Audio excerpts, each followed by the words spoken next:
ফিরে এলাম বিরতির পর। খাদ্যে বিষক্রিয়ার জেরে অসুস্থ হয়ে পড়লেন ইসরায়েলের প্রধানমন্ত্রী বেঞ্জামিন নেতানিয়াহু। নেতানিয়াহু দপ্তর থেকেই খবরটি নিশ্চিত করা হয়েছে। আপাতত 3 দিন বাড়ি থেকে কাজ করবেন বলে জানিয়েছেন তিনি। খাদ্যে বিষক্রিয়ার জেরে অসুস্থ হয়ে পড়লেন ইসরায়েলের প্রধানমন্ত্রী বেঞ্জামিন নেতানিয়াহু। নেতানিয়াহুর দপ্তর থেকে এই খবরটি নিশ্চিত করা হয়েছে। আপাতত 3 দিন তিনি বাড়ি থেকেই কাজ করবেন বলে জানা গিয়েছে। তার অসুস্থতার খবর প্রকাশ্যে আসতেই বিভিন্ন মহলে প্রশ্ন উঠতে শুরু করেছে। ইসরায়েলের প্রধানমন্ত্রীকে কি কেউ তাহলে খুনের ছক করছে? সূত্রের খবর, গাজা এবং ইরানের ইসরায়েলে সংঘর্ষ চালানোর পর থেকেই অনেকেই সহ্য করতে পারছেন না নেতানিয়াহুকে। তাই এই পরিস্থিতিতে কোনো কিছুই যে অসম্ভব নয় এমনটাই মনে করছে ওয়াকিবহল মহল। নেতানিয়াহুর দপ্তরের তরফে জানানো হয়েছে, খাদ্যে বিষক্রিয়ার জেরে 75 বছর বয়সী নেতানিয়াহুর ইন্টেস্টিনাল ইনফ্লেমেশন হয়েছে। শুধু তাই নয়, শরীরে জলের অভাবে ডিহাইড্রেশনেরও শিকার হয়েছেন ইসরায়েলের প্রধানমন্ত্রী। বর্তমানে তাকে স্যালাইন দেওয়া হয়েছে। তাই চিকিৎসকের পরামর্শ, আগামী 3 দিন তিনি বাড়িতে বসেই কাজ করবেন। তবে আগের থেকে তিনি এখন অনেকটাই ভালো আছে বলে জানা গিয়েছে। প্রসঙ্গত, বেশ কিছু বছর আগে শারীরিক অসুস্থতায় ভুগছিলেন নেতানিয়াহু। 2023 সালে তার শরীরে পেস মেকার বসে।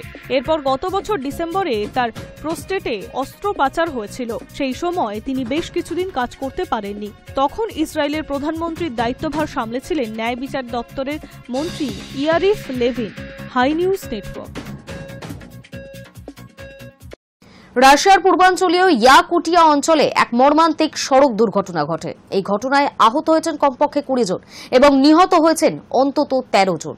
সূত্রের খবর, খনি শ্রমিকদের বহনকারী বাসটি নিয়ন্ত্রণ হারিয়ে প্রায় 25 মিটার গভীর খাদে গিয়ে পড়ে। কিভাবে ঘটনাটি ঘটল তা খতিয়ে দেখছে রাশিয়ার পূর্বাঞ্চলীয় পুলিশ। রাশিয়ার পূর্বাঞ্চলীয় ইয়াকুটিয়া অঞ্চলে এক মর্মান্তিক সড়ক দুর্ঘটনায় অন্তত 13 জন খনি শ্রমিক নিহত হয়েছেন। খনি শ্রমিকদের বহনকারী বাসটি নিয়ন্ত্রণ হারিয়ে প্রায় 25 মিটার গভীর খাদে গিয়ে পড়ে। এতে আহত হয়েছেন আরও 20 জন। ভোর 3:20 মিনিটে এই দুর্ঘটনা ঘটে বলে কর্তৃপক্ষ নিশ্চিত করেছে। সূত্রের খবর, ডেনিসভাস্কি মাইনিং অ্যান্ড প্রসেসিং প্ল্যান্টের শিল্প সড়কে এই দুর্ঘটনা ঘটে। এই প্ল্যান্টে মূলত কয়লা খনন কাজ করা হয়। দুর্ঘটনাটি ভোরে ঘটার কারণে উদ্ধার কার্যে কিছুটা দেরি হয়েছে। দুর্ঘটনার পর দ্রুত ঘটনাস্থলে পৌঁছেছে রাশিয়ার তদন্ত কমিটি। কর্তৃপক্ষ জানিয়েছে, সম্ভাব্য অবহেলার জন্য একটি ফৌজদারি তদন্ত শুরু করা হয়েছে। অর্থাৎ এই দুর্ঘটনার পিছনে কোনো মানবসৃষ্ট ত্রুটি বা গাফিলতি ছিল কিনা তা খতিয়ে দেখা হবে। এই ধরনের ঘটনায় সাধারণত চালকের ত্রুটি, গাড়ির যান্ত্রিক সমস্যা অথবা রাস্তার বেহাল দশা, এই 3টি প্রধান কারণের যে কোনো একটি দায়ী বলে মনে করা হচ্ছে। দুর্ঘটনায় নিহতদের প্রতি সম্মান জানাতে মঙ্গলবার অঞ্চলটিতে শোক দিবস ঘোষণা করা হয়েছে। পরিবহন বিশেষজ্ঞদের মতে, রাশিয়াতে দীর্ঘ পথ পাড়ি দেওয়ার জন্য অনেক সময় পুরনো বাসের ব্যবহার দেখা যায়, যা দুর্ঘটনার ঝুঁকি বাড়ায়। এছাড়াও রাতের বেলা বা ভোরের বেলার দিকে বাসগুলি চালানোর ক্ষেত্রে চালকদের ক্লান্তিও বড় একটি কারণ হতে পারে।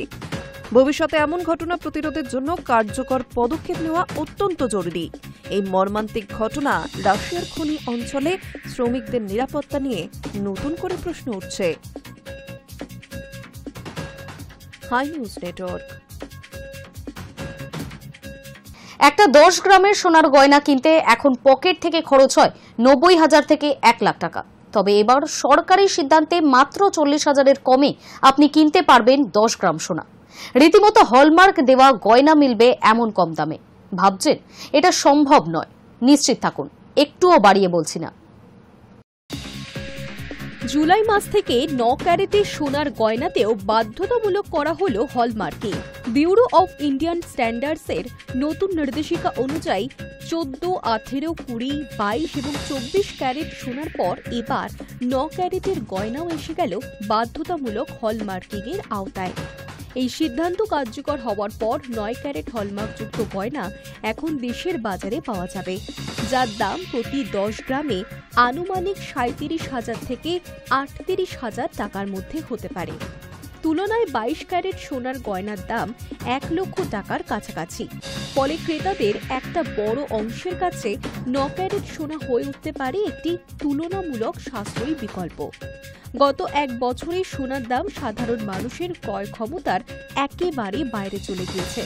24 ক্যারেট 10 গ্রাম সোনার দাম 1 লক্ষ টাকা ছুঁই করছে, আর 22 ক্যারেট ঘোরাফেরা করছে 90 থেকে 95 হাজার টাকার মধ্যে। ফলে 18 ক্যারেটের দিকে ঝুঁকেছেন বহু মানুষ। এমন পরিস্থিতিতে সরকারের এই সিদ্ধান্ত অনেকের কাছে সোনার স্বপ্ন পূরণের সুযোগ করে দিতে পারে। বিশেষজ্ঞদের মতে 9 ক্যারেটের সোনার গয়না শুধু সস্তাই নয়, আধুনিক ডিজাইনের জন্য উপযোগী। ফলে তরুণ প্রজন্মের পছন্দের তালিকাতেও জায়গা করে নিতে পারে এই নতুন বিকল্প। সরকারের যুক্তি, হলমার্কিং বাধ্যতামূলক হওয়ায় 9 ক্যারেট গয়নাতে গ্রাহক প্রতারিত হবেন না। সোনার খাঁটি মান নিশ্চিন্তে BIS এর এই পদক্ষেপ গ্রাহক সুরক্ষায় গুরুত্বপূর্ণ। এখন থেকে যে কোনো 9 ক্যারেট গয়নাতেই থাকতে হবে HUID নম্বর সহ BIS হলমার্ক। এটি যাচাই করা যাবে BIS কেয়ার অ্যাপ কিংবা BIS এর অফিসিয়াল ওয়েবসাইটে। 9 ক্যারেট সোনায় মূলত 37 ক্যারেটে 18% খাঁটি সোনা থাকে, বাকি অংশে থাকে অন্যান্য ধাতু। শুধু দেশীয় বাজারেই নয়, হলমার্কিং এর কারণে আন্তর্জাতিক বাজারেও 9 ক্যারেট সোনার চাহিদা বাড়বে বলে মনে করা হচ্ছে, কারণ এখন এই গয়না আন্তর্জাতিক মানের নির্ভরযোগ্যতা পাবে। সরকারের মতে এই সিদ্ধান্ত রপ্তানিকেও উৎসাহ দেবে এবং ভারতীয় গয়নায় আন্তর্জাতিক গ্রহণযোগ্যতা আরও বাড়াবে। গত 1 বছরে সোনার গয়নার বিক্রিতে যে খরা নেমেছিল, 9 ক্যারেটের এই নতুন উদ্যোগ তা খানিকটা হলেও কাটাতে পারে। এখন সোনা কিনতে আর 1 লক্ষ টাকা হাতে না থাকলেও চলবে। 40,000 টাকার কমেও মিলতে পারে খাঁটি হলমার্কযুক্ত সোনা। High News Network. মঙ্গলবার দক্ষিণের সব জেলায় হালকা থেকে মাঝারি বৃষ্টির পূর্বাভাস রয়েছে। তার মধ্যে দক্ষিণের বিভিন্ন জেলায় বৃষ্টির পাশাপাশি ঘন্টায় 30 থেকে 40 কিলোমিটার গতিতে ঝড় বইতে পারে বলেই জানিয়েছে হাওয়া অফিস।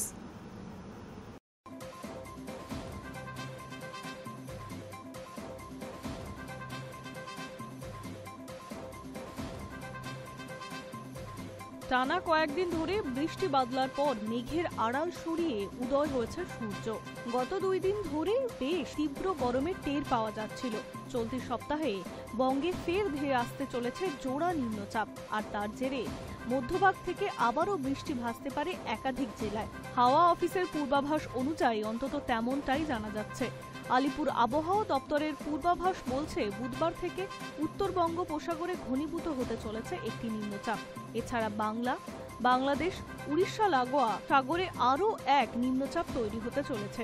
জোড়া কাটায় বৃহস্পতিবারের পর থেকে ফের ভারী বৃষ্টি হতে পারে উপকূল সংলগ্ন জেলাগুলিতে। সপ্তাহান্তে এমনই থাকবে আবহাওয়া বলছে হাওয়া অফিস। 26শে জুলাই পর্যন্ত ভাসতে পারে দক্ষিণবঙ্গ।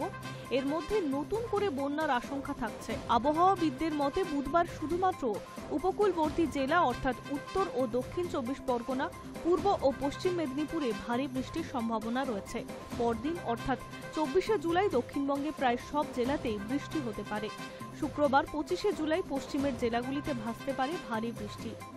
এদিকে ঘাটাল সহ পশ্চিম মেদিনীপুরের একাধিক জেলায় এখনো জলমগ্ন। ভারী বৃষ্টি হলে আবার ডিভিসি জল ছাড়তে পারে, তার ফলে ফের বন্যা পরিস্থিতির আশঙ্কা থাকছে। অন্যদিকে উত্তরবঙ্গে আপাতত ভারী বর্ষণ চলবে বলে পূর্বাভাস শুনিয়েছে আলিপুর আবহাওয়া দপ্তর। বুধবার থেকে শুক্রবার পর্যন্ত ডুয়ার্স এলাকায় বৃষ্টির সম্ভাবনা রয়েছে।